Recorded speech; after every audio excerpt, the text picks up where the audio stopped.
All right, this is section 10.2 in honors geometry. We're looking at more parts of circles. The first term we have here is minor arc, and a minor arc is obviously a small arc. For example, this yellow unbroken part of a circle right here would be a minor arc, and the name I would give to that arc is arc ABC. We want to use 3 letters. I could use 2 letters for this. I could call this arc AC. It's the same exact arc. That both of those names are okay. That's a little bit confusing at first. We'll see when you can use 2 letters and when you have to use 3 letters. But both of these are talking about that minor arc. And again, our definition for a minor arc, it is that it is an unbroken part of a circle less than a semicircle.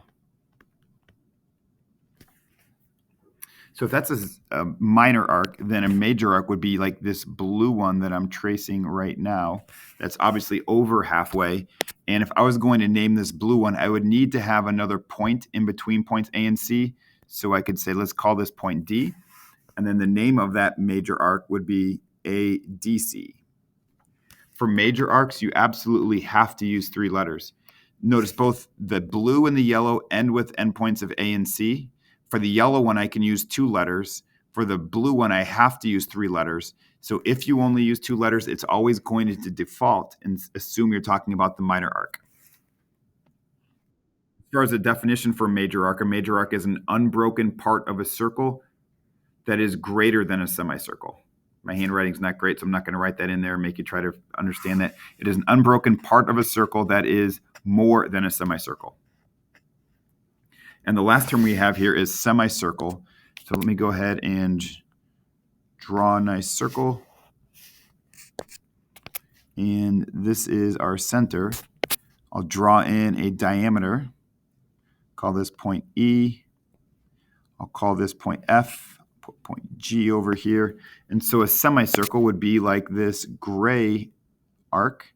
It's neither a major arc or a minor arc. It's the difference between them in terms of size, because it's exactly a semicircle or half of the circle. So this would be my semicircle EGF. Like the major arc, I should use 2 letters, because if I only used 2 letters, then I wouldn't be clear. Am I talking about the one on the right, the one on the left? So this is an unbroken part of a circle that has endpoints of a diameter. An unbroken part of a circle that has endpoints enough of a diameter. The next term we have is central angle. So I'll make another little circle over here. And here's my center. I'll draw in one radius, draw in another radius. This is point A, point B, point C. And this angle ABC is considered a central angle. A central angle is an angle made up of 2 radii. That's one way you can define it. Or I could say it is an angle that has its vertex at the center of the circle. That's also a good definition for a central angle. But know how to recognize a central angle. Its vertex is the center of the circle, and it's made up of 2 radii. The endpoints of these other 2 segments are on the circle itself. So this is a central angle. The next thing that we have is an arc angle. So here is an arc AC. It's a minor arc, so I don't need to have 3 letters in there. If I want to know the measurement of this arc angle, and this is something that students struggle with on occasion, if I want to know the measurement of this arc angle, it is equivalent by definition to its corresponding central angle. So if I got out my protractor and measured angle ABC at 120 degrees, that means the measure of arc angle AC would also be equal to 120 degrees. The measure of an arc angle is equal to the corresponding central angle. So in this case, the measure of the central angle ABC is equal to the measure of arc angle AC. Notice the notation here, I have an M in front of this. That's how I know I'm talking about the measure of the arc angle. And you can think about it this way. If you're standing at point B, looking at point A, and you start to pivot around until you're looking at C, that's how many degrees you rotated around. The arc angle compared with the arc length. So here's my circle. I use point D, point E. The arc length is the distance that you would travel if you walked exactly on the perimeter. So if I start at point D and go all the way around the circle, that would be the radius or the circumference of the circle. I'll put a point in here at the center. I'll call this lowercase r for the radius. The entire circumference here is 2 pi r. But if I want to know what is the length going from D walking along the circle until I get to point E, I only want to know that fraction of the circumference. So I would say I'm going to take the entire circumference times the measure of arc angle DE, which again by definition is equal to this central angle right here, divided by 360. This fraction at the end tells me what fraction of the circle we're dealing with, and we multiply that by the entire circumference. That'll give us the arc length for, notice this notation, DE. There is no M in front of it. This is when we're talking about the length. So small little differences. M in front of it is an angle measurement. No M in front of it is an actual length. Example.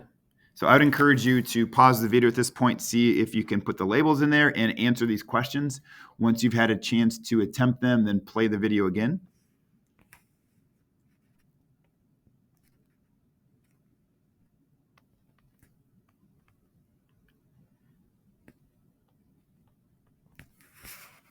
Since GV was equal to 8, that was an entire diameter. I know both of those radii are equal to each other at a length of 4 each.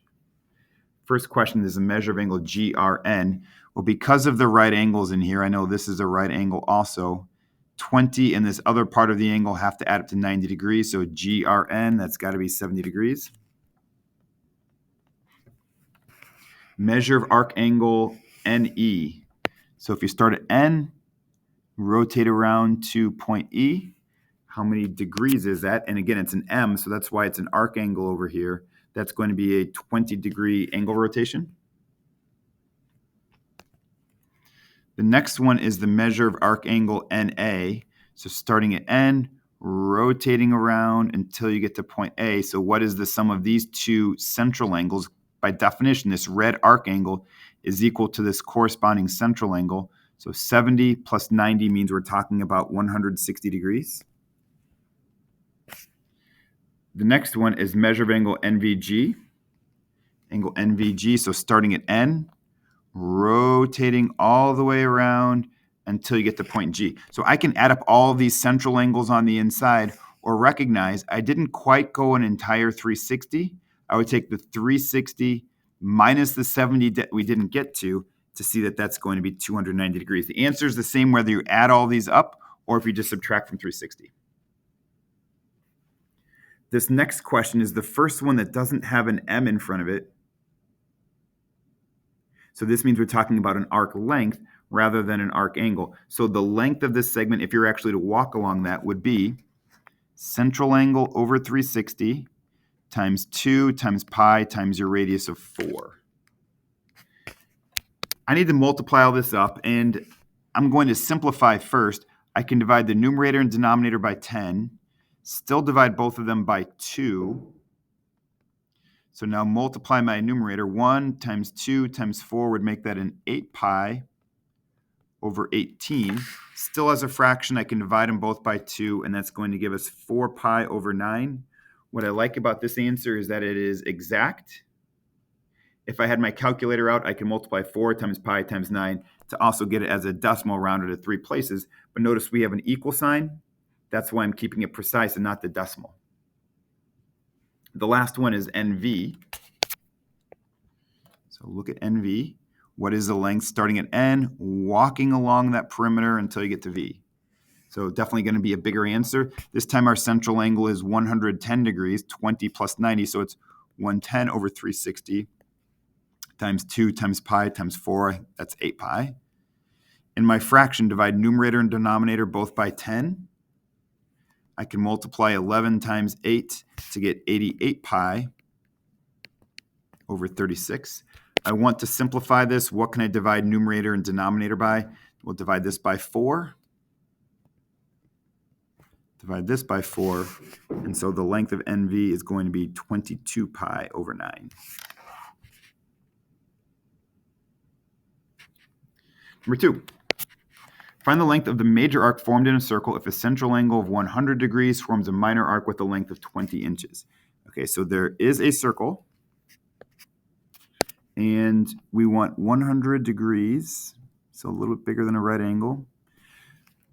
Find the length of the major arc formed in a circle if a central angle of 100 degrees forms a minor arc with a length of 20 inches. So from here, going along the perimeter of the circle till we get to here is 20 inches. The question is, what is the length then of this yellow part? Go ahead and pause the video again. See if you can figure that out. As always, there's more than one way to do the problem. You can do it with proportions. You can use it with formulas. See if you can figure out a way to find the length of that yellow. When you're ready, you can unpause the video and go through my explanation, which might be different than the way you did it, but you can also verify and check your answer. So you don't have to find the radius. There is a nice proportion way to do it to it. I'm going to show you the way to find a radius, and that is that the arc length of 20 is equal to the central angle over 360 times 2 times pi times the radius. This is just the arc length formula for this minor arc over here. I'm going to go backwards then and solve for r. Let's see, 100 divided by 360, divide them both by 10, divide these both by 2, so it's 5 over 18. Multiply both sides by 18 to get that out of the denominator. Divide both sides by 5, divide both sides by 2 and also pi. So the radius is equal to 18 times 20 divided by 5 times 2 times pi. Simplifying this further, 5 times 2 is 10, 20 divided by 10 is 2, so the radius is 36 over pi. That's the value of this length. Now that I know that, I can go back in the other direction to find this yellow length. In a circle, we go 360 degrees to get all the way around the circle, which means this central angle here is 260 degrees. So the arc length of the yellow is 260 over 360 times 2 times pi times your radius of 36 over pi. That is the arc length for that yellow part. If I look to simplify this, divide by 10, 36 over 36, they cancel each other out. Pi over pi cancels out. 26 times 2, that arc length is 52 inches. Again, not the only way to do it. You can use a nice proportion. 100 over 260 is equal to 20 inches over x inches. That would get you as well. Much simpler with the algebra. And you can do that because circumference is a linear measurement. Number 3. Find the measure of the smallest arc created in the diagram below. And its smallest arc angle, we don't have any lengths to figure out an actual arc length here. One thing I noticed is that if I add all of these angles together, going all the way around, they should add up to 360 degrees. 2x squared plus negative x squared is x squared. 150 plus 32 plus 75 plus 105 is 362. X minus 5x plus x is negative 3x. And again, all of these central angles should add up to 360. If I simplify this, that's x squared minus 3x plus 2 equals 0. So just get it a quadratic equal to 0. Now that it is equal to 0, you can work on factoring this. It's going to factor as x minus 2 times x minus 1, which means that x equals 2 and 1. Both of them are going to work. If I plug 2 in, I'd find all my angles. They'd add up to 360. I could plug 1 in as well. The goal here is to find the smallest arc angle. And if I plug in 1, that will give me the smallest arc angle. Plugging it in here for the smallest one, I could plug it into all of those and verify it's the smallest. But 1 plus 32 is going to give us the smallest arc angle of 33 degrees. Oops. All right, here's number 4. Given AB has a diameter of 4x plus 12, solve for the circumference of the circle. So if the entire diameter is 4x plus 12, then the radius will be half of that, or 2x plus 6. Circumference is 2 times pi times the radius. Problem is, I don't know the value of x yet. If AB is a diameter, that means that these two yellow angles form a linear pair and add up to 180. So we could add those up.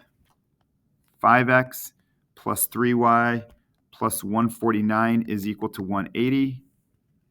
Or simplifying that, 5x plus 3y is equal to 31.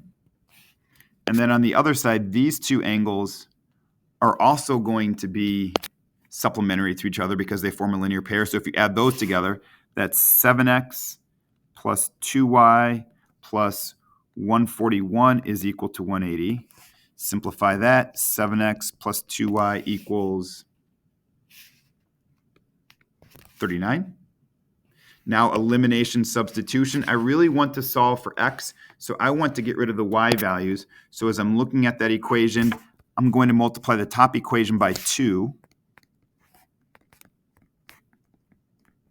And I'll multiply the bottom equation by negative 3.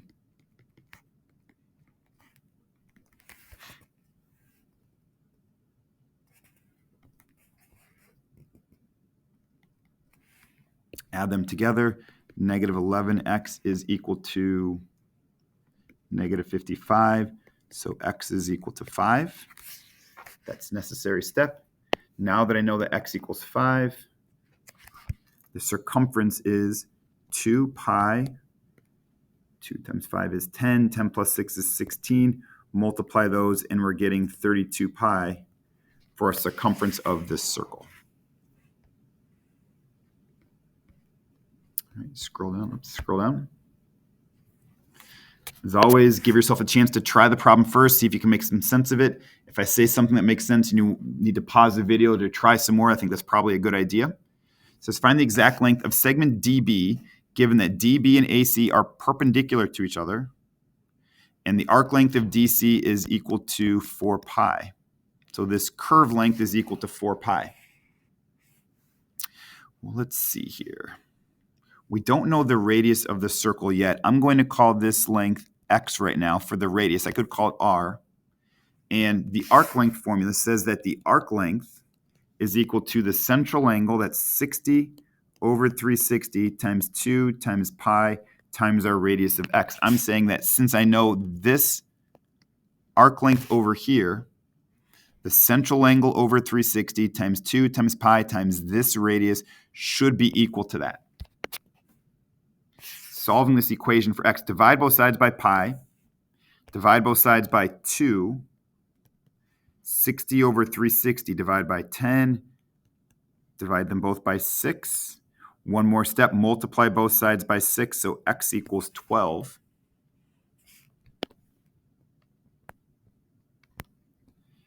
Pink triangle here. I'll redraw this over here.